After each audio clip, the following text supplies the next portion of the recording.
جی السلام علیکم ورحمۃ اللہ وبرکاتہ۔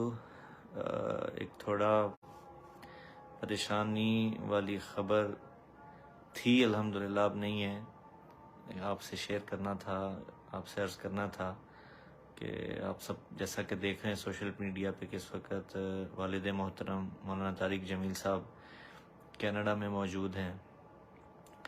تو آج پاکستان کے وقت کے مطابق دوپہر 1 بجے اور رات کے کینیڈا کے وقت کے مطابق رات کے 3 بجے ان کو دل کی تکلیف ہوئی ہے، ہارٹ کا ایشو ہوا اور تھوڑا چیسٹ میں ان کے درد ہوا، سینے میں درد ہوا۔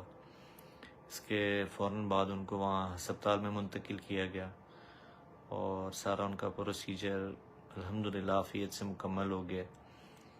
تو اس وقت الحمدللہ وہ بالکل ٹھیک ہیں، سٹیبل ہیں، لیکن ابھی تک ہاسپٹل میں ہیں۔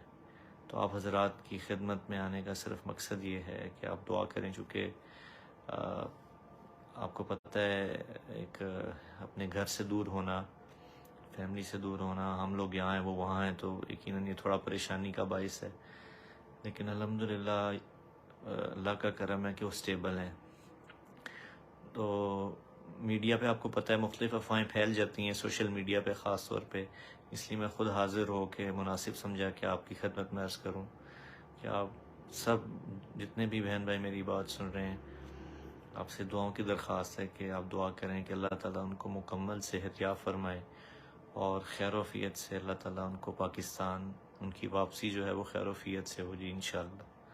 اللہ آپ سب کو بہت خیر عطا فرمائے۔